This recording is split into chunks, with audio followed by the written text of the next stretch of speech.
The air hung thick with the scent of pine and simmering resentment. Christmas carols warbled from hidden speakers, a saccharine soundtrack to the icy daggers my family was so adept at throwing. I gripped my wine glass, the cheap Cabernet doing little to thaw the chill that had settled deep in my bones years ago, a cold reminder that some wounds never truly heal, and some families excel at reopening them every chance they get.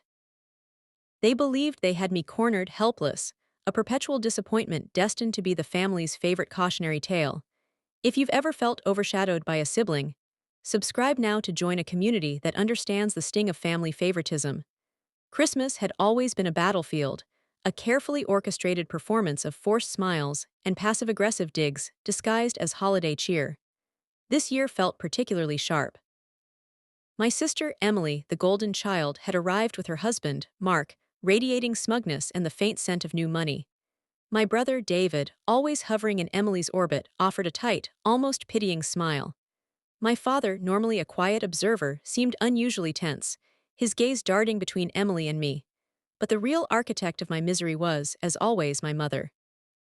She moved through the house like a general inspecting her troops, her eyes scanning for any imperfection, any flaw to exploit.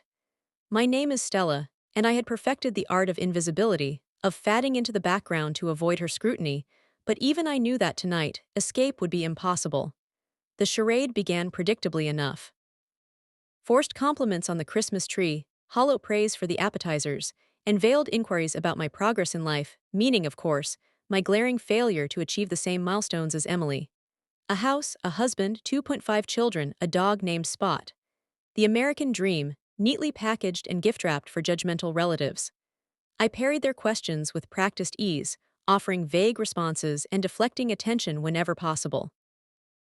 I knew the storm was brewing, the inevitable moment when my mother would unleash her arsenal of thinly veiled criticisms. Dinner was served, a grotesque parody of warmth and togetherness. The turkey, dry and flavorless, mirrored the hollowness of our family interactions. Emily regaled everyone with tales of her perfect life, her perfect house, her perfect husband. My mother beamed, her eyes shining with pride. I choked down my food, each bite laced with bitterness. Then the bomb dropped. Emily just bought the most beautiful house, my mother announced, her voice dripping with saccharine sweetness. Didn't you, dear? Such a wonderful investment. When are you going to settle down, Stella? You're not getting any younger. The words hung in the air, heavy with judgment and expectation. My siblings chuckled nervously, avoiding my gaze. My father cleared his throat but remained silent. Emily offered a patronizing smile, her eyes sparkling with triumph. I felt a familiar wave of anger wash over me, a burning resentment that threatened to consume me. But I held it in, swallowed it down, and forced a smile. Maybe someday, Mom, I said, my voice deceptively calm. The person I trusted most was one of them. The comet hung in the air, a poisoned dart finding its mark. Sleep became a luxury I could no longer afford.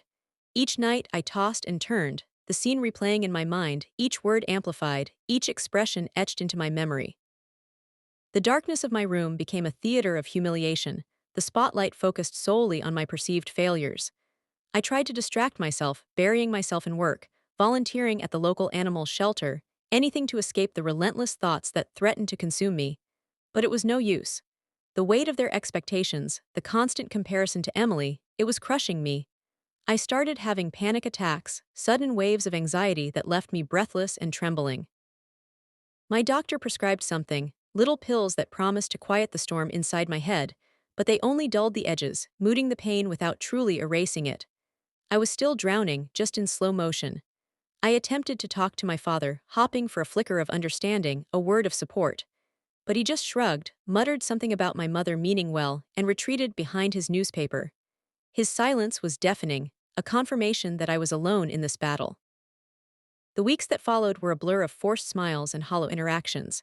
I avoided family gatherings, pleading work commitments or sudden illnesses, but my mother was relentless. She called constantly, her voice dripping with concern that masked a thinly veiled accusation. Are you eating properly, Stella? You sound so thin. Are you seeing anyone? It's not healthy to be alone. Each question was a barb, each sentence a reminder of my inadequacy. I knew she was enjoying this, reveling in my misery. It fueled her sense of superiority, validated her choices. Emily, of course, remained blissfully unaware of the turmoil I was experiencing. She continued to regale me with tales of her perfect life, her perfect children, her perfect vacations. I listened patiently, offering polite congratulations, while inside I was screaming. I started losing weight, my clothes hanging loosely on my frame. My hair lost its shine, my skin grew pale. I was a ghost of my former self, consumed by the negativity that surrounded me. I tried to explain to them how I felt, how their words were affecting me, but they dismissed it as me being too sensitive, dramatic, and that I needed to lighten up. They made it seem that my pain was a figment of my imagination, a personal failing rather than a consequence of their actions. One evening, after a particularly brutal phone call with my mother, I found myself standing on the edge of the bridge. The city lights blurred below, reflecting in the dark water like scattered diamonds. The wind whipped around me, threatening to pull me forward. For a moment I considered it the sweet release of oblivion, the escape from the pain. But then I saw a flicker of movement in the water below. A small bird struggling against the current, fighting to stay afloat. And in that moment I saw myself. I was that bird, battered and bruised, but still fighting. I couldn't give up. Not yet. I stepped back from the edge, my heart pounding in my chest. The anger that had been simmering beneath the surface finally erupted, a fiery surge of defiance. I was done being their punching bag, their cautionary tale. I was done shrinking myself to fit their expectations. Something had to change, and I knew with a chilling certainty that the only way to change it was to fight back. The first step was to uncover their secrets. I started small, casually probing for information during family gatherings. I listened intently to their conversations, noting inconsistencies and half-truths. I started with Emily, the seemingly perfect facade. I knew she had a competitive streak, a relentless need to be the best. I also knew she was careless, prone to leaving a trail of digital breadcrumbs. I started subtly investigating. A stray comment about her new house led me to property records, which revealed a tangled web of loans and questionable investments. Casual mention of Mark's business trips sparked my curiosity, leading me to online forums where disgruntled employees aired their grievances. The more I dug, the more I found. Cracks in their perfect facade, secrets hidden beneath the surface. David was more difficult. He was a master of deflection, a chameleon who blended seamlessly into the background. But I knew he had a weakness, his loyalty to Emily. He would do anything to protect her, even if it meant compromising his own integrity. I started watching him, observing his interactions with Emily, his reactions to certain topics. And then one day I saw it. A flicker of fear in his eyes when Emily mentioned a past incident, a subtle shift in his body language. It was a small thing, but it was enough. I knew I was on the right track. The person I trusted most was one of them. My mother, of course, was the most challenging target. She was a master manipulator, a seasoned veteran of family warfare. She had spent years cultivating an image of innocence, a sweet, caring mother who only wanted the best for her children, but I knew the truth. I had seen the darkness in her eyes, the cold calculation behind her smile. She was the puppet master, pulling the strings, orchestrating the drama. I knew I had to be careful. One wrong move and she would shut me down completely. I started by flattering her, showering her with compliments and attention. I asked for her advice, sought her approval. Sickening, but it worked. She lowered her guard, revealing small details about her past, her motivations. And then one day she made a mistake. A slip of the tongue, a fleeting expression of regret. It was enough. I knew what I had to do. It was time to expose the truth, to reveal the darkness that lurked beneath their perfect facade. The game had begun, and I was determined to win. They thought I was weak, broken, defeated. They were about to learn just how wrong they were. The day they tried to end me was the day revenge was born. The darkness seemed to seep into everything, staining my thoughts, my dreams, even my skin. I was a shadow of my former self, haunted by the ghosts of their expectations. The pills the doctor prescribed became my only solace, a temporary escape from the relentless barrage of negativity. I popped them like candy, chasing the fleeting moments of numbness, desperate to quiet the voices in my head.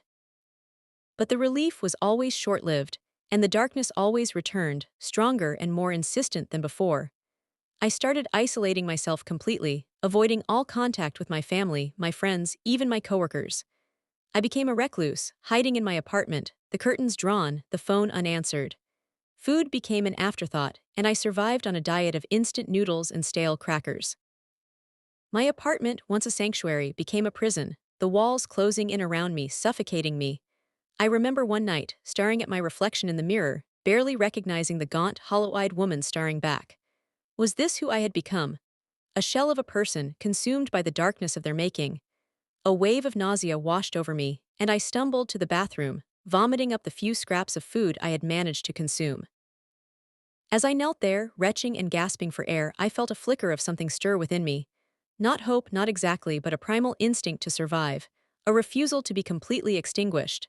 They wanted me to break, to surrender, to disappear. But I wouldn't give them the satisfaction. Not yet. Crawling back to bed, I lay there shivering, the cold seeping into my bones. The pills were gone, finished, leaving me raw and exposed. My mind raced, a chaotic whirlwind of memories, resentments, and fears.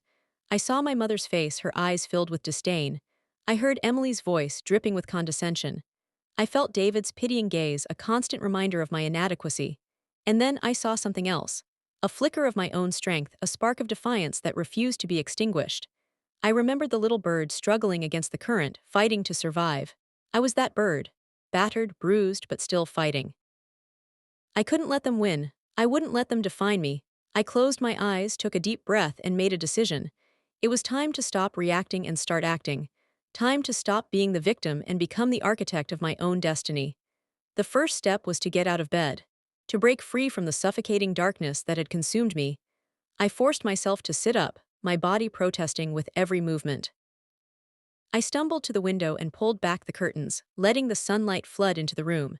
It was blinding at first, but I slowly adjusted, my eyes drinking in the warmth and the light.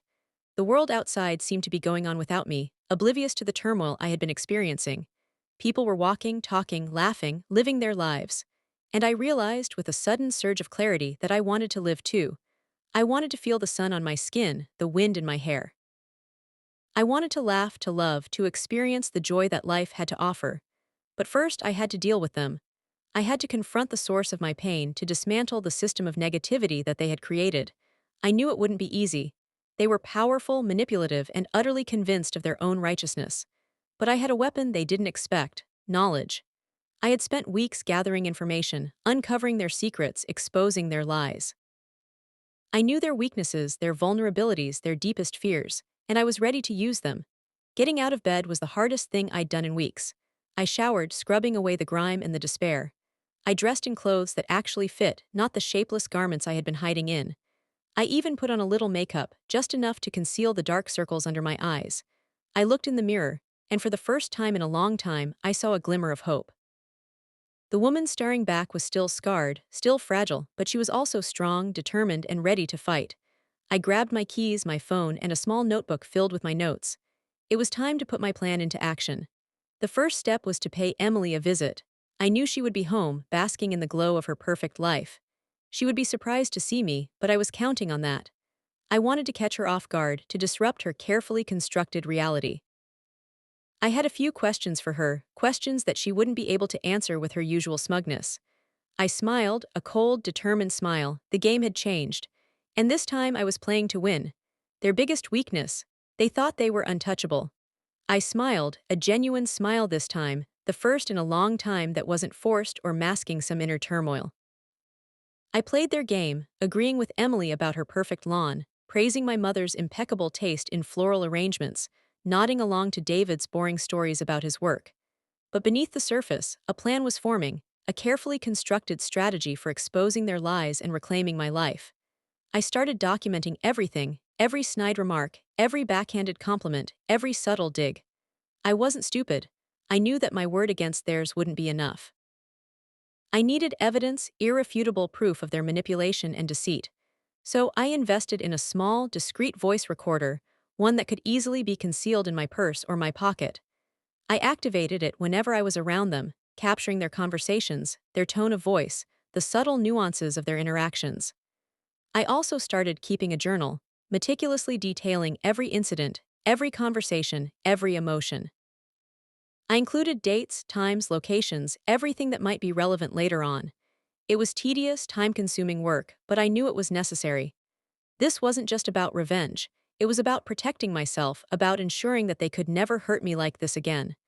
The more I planned, the stronger I felt, the more confident I became. The darkness that had been consuming me began to recede, replaced by a sense of purpose and determination. One evening, while visiting my mother, she started in on me again, pushing me about my career, my love life, my general lack of success. I bit my tongue, resisting the urge to lash out.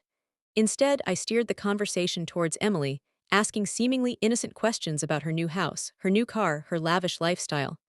My mother, of course, was eager to brag about her golden child, regaling me with tales of Emily's accomplishments and her financial prowess.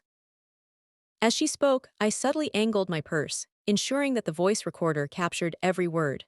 Later that night, as I listened to the recording, I noticed something odd.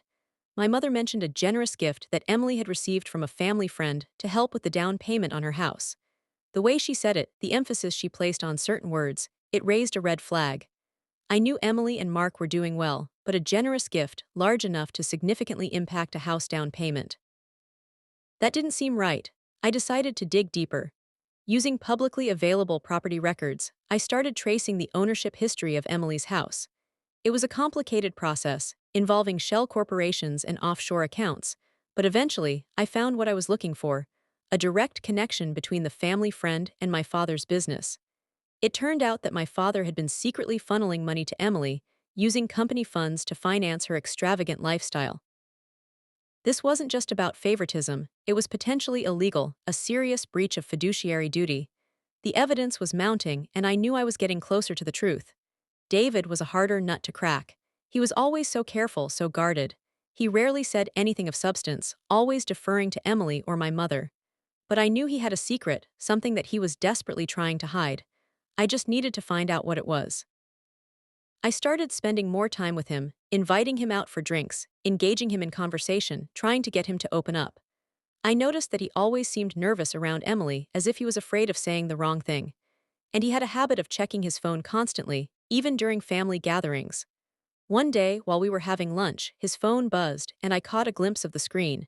It was a text message from an unknown number, and the message was suggestive. I pretended not to notice, but my mind was racing. Was David having an affair? It seemed out of character, but it was the only explanation that made sense. I decided to follow him. For several weeks, I discreetly tracked his movements, noting his comings and goings, his meetings, his phone calls. It was exhausting, and at times I felt like a character in a cheap spy novel. But eventually, my patience paid off. One evening, I followed him to a small, out-of-the-way bar. I watched from across the street as he met a woman who was definitely not Emily. They kissed, they laughed, they held hands. It was clear that they were more than just friends. I took pictures, lots of pictures, documenting their every move. I knew that Emily would be devastated if she found out about David's infidelity, and I knew that this was the leverage I needed to finally break their perfect facade. The pieces were falling into place, the puzzle coming together. I had evidence of my father's financial impropriety, evidence of David's infidelity, and a mountain of recordings documenting my mother's manipulative behavior. It was time to decide how to use it. I considered going to the authorities, exposing my father's crimes and David's betrayal. But that would involve a lengthy investigation, potential legal battles, and a whole lot of unwanted publicity. And it wouldn't necessarily address the root of the problem: my mother's toxic influence. I wanted to hurt them, to make them feel the same pain that they had inflicted on me, but I also wanted to protect myself, to minimize the potential fallout. After weeks of careful consideration, I came up with a plan that was both audacious and surprisingly simple. I would expose their secrets to each other. I would reveal my father's financial misdeeds to my mother, David's affair to Emily, and my mother's manipulative behavior to everyone. I would sit back and watch as their perfect world crumbled around them. The plan was risky, and there was a chance that it could backfire, but I was willing to take the risk. I was tired of being their victim, their punching bag. It was time to turn the tables, to become the puppet master, to orchestrate their downfall. The exact day they tried to end me, I would expose the truth. I felt a surge of adrenaline, a mix of excitement and fear. The moment of truth was fast approaching. I just needed to be patient, to wait for the perfect opportunity to strike. The opportunity presented itself sooner than I expected. My mother, in her infinite wisdom, decided to throw a lavish birthday party for herself. It was to be a grand affair, held at an exclusive country club, with all the trappings of wealth and privilege. She invited everyone she knew, including family, friends, business associates, and even a few unsuspecting acquaintances. It was the perfect stage for my grand reveal, a captive audience ripe for the picking. I RSVP'd with enthusiasm, assuring her that I wouldn't miss it for the world. Inside, I was calculating. The invitations were sent, the catering was booked, the band was hired. Everything was set for a perfect evening of celebration. Little did they know, it would be a night they would never forget, for all the wrong reasons. I spent the next few days meticulously preparing for the party, finalizing my plan, and gathering my evidence. I made copies of the financial documents, printed out the compromising photos of David, and compiled the audio recordings into a single damning file. I even prepared a short speech, outlining my grievances and exposing their lies. It was a masterpiece of passive-aggressive prose, designed to inflict maximum emotional damage. I rehearsed it in front of the mirror, perfecting my delivery, ensuring that my voice was steady and my expression was suitably contrite. I wanted them to think I was still broken, still vulnerable, still the easy target they had always known. But beneath the surface, I was a coiled spring, ready to unleash my fury. The trap was set, and all that was left was to lure them in. The day of the party arrived, bright and sunny, as if the universe itself was oblivious to the storm that was brewing. I spent the morning getting ready, carefully selecting my outfit, applying my makeup and styling my hair. I wanted to look my best, not for them but for myself. I wanted to exude confidence, strength, and an air of quiet determination. As I looked in the mirror, I barely recognized the woman staring back. She was no longer the timid, insecure girl who had been broken down and beaten by their negativity. She was a warrior, ready to fight for her life, ready to reclaim her destiny. I arrived at the country club fashionably late, just as the party was getting into full swing. The air was thick with the scent of expensive perfume and the sound of idle chatter. I spotted my mother across the room, holding court with a group of her admirers, her face beaming with self-satisfaction. Emily and David were by her side, looking every bit the perfect couple. I took a deep breath, steeled my nerves, and made my way towards them. As I approached, my mother caught sight of me and her smile faltered for just a moment. I could see the flicker of apprehension in her eyes, the unspoken question of what I was up to. I returned her gaze with a warm, genuine smile, the kind that only a seasoned actress could conjure. "Happy birthday, Mother," I said, my voice sweet and innocent. "I'm so glad I could be here to celebrate with you." She relaxed visibly, her smile returning to its former brilliance. "Darling, you look lovely," she said, offering me a cheek to kiss. "I'm so glad you could make it. I was worried you might still be under the weather." "Oh, I'm feeling much better, thank you," I replied, my eyes darting to Emily and David. "In fact, I've never felt better. I've been doing a lot of thinking lately, and I've come to realize that life is too short to hold grudges. I want to put the past behind us and move forward." My mother beamed, clearly pleased with my newfound attitude.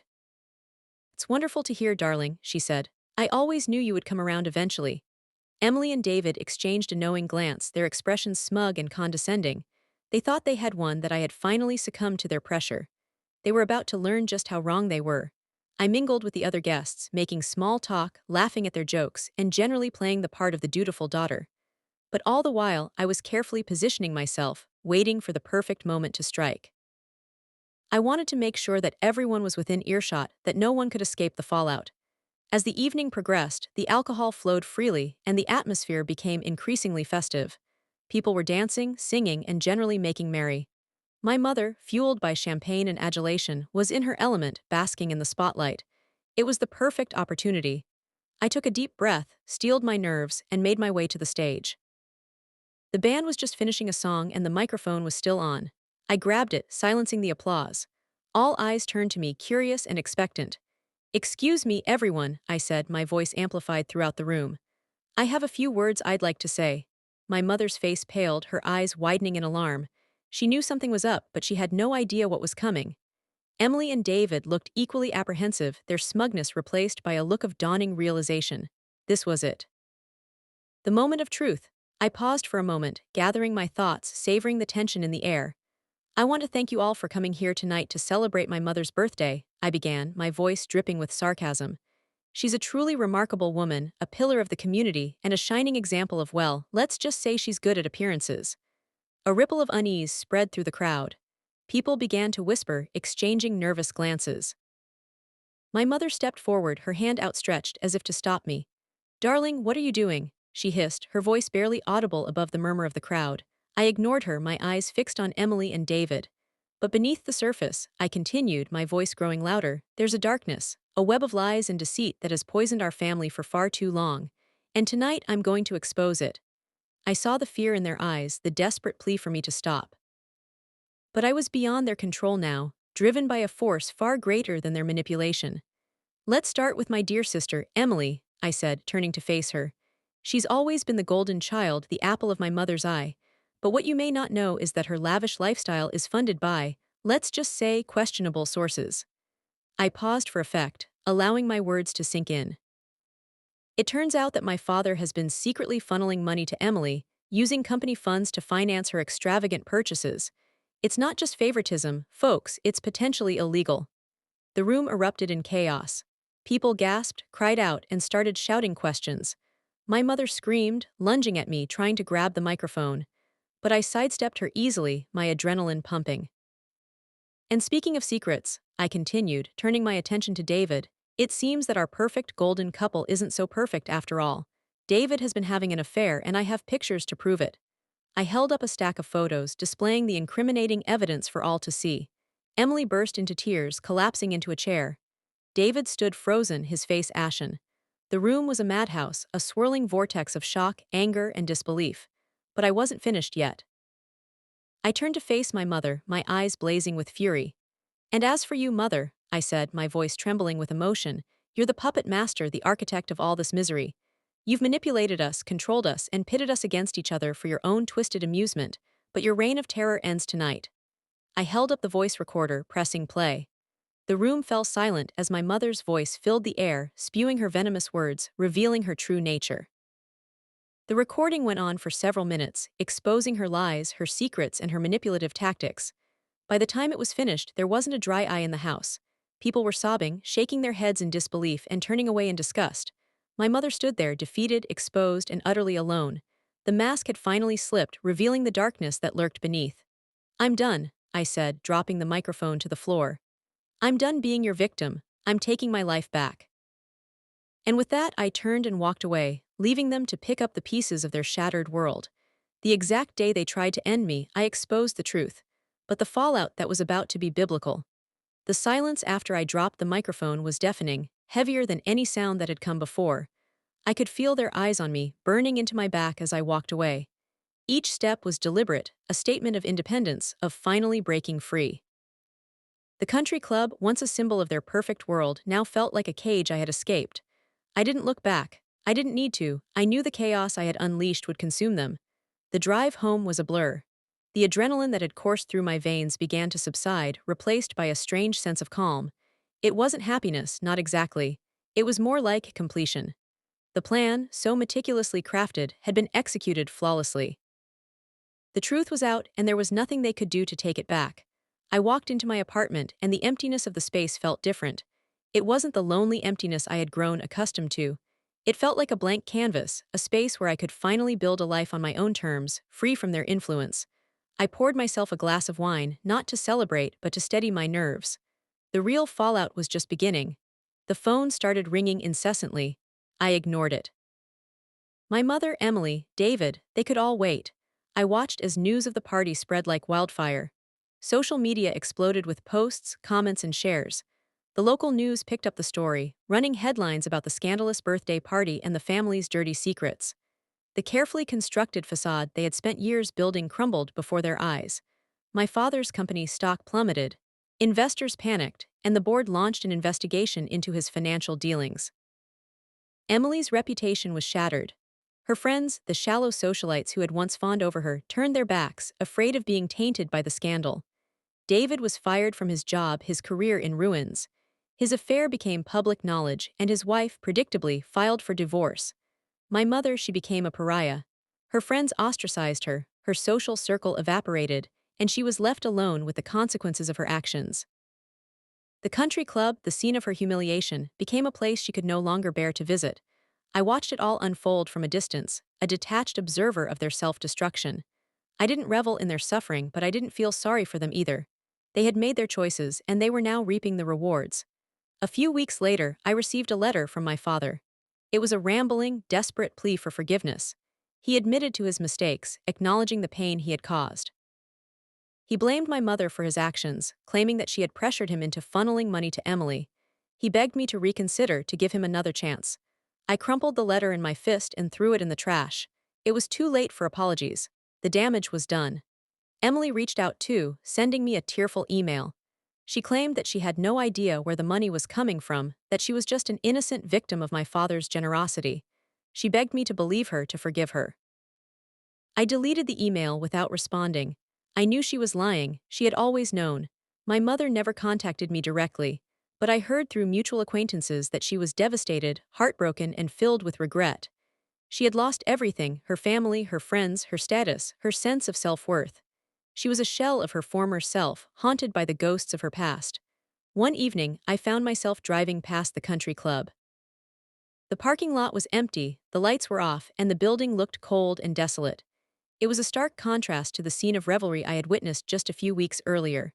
As I drove by, I saw my mother standing outside, staring at the building with a wistful expression on her face. I considered stopping, offering her a word of comfort, but I hesitated. What could I say? What could I do? The pain was too deep, the wounds too fresh. I drove on, leaving her alone with her memories. In the months that followed, I focused on rebuilding my own life. I started therapy, confronting the trauma I had endured. I reconnected with old friends, forging new relationships based on honesty and trust. I pursued my passions, rediscovering the joy of creativity and self-expression. It wasn't easy. There were days when I felt overwhelmed by sadness, anger, and regret. But I persevered, knowing that I was finally on the right path. I learned to forgive myself for the mistakes I had made, for the years I had spent living in their shadow. I learned to embrace my imperfections, accepting myself for who I was, flaws and all. Revenge isn't sweet, it's necessary. It's a survival mechanism when every other avenue has been closed off. It's a way to reclaim your power when someone has tried to take it away. It's a last resort when justice seems unattainable. They lost everything. I just smiled. Would you have done the same? Let me know in the comments. Subscribe for more justice.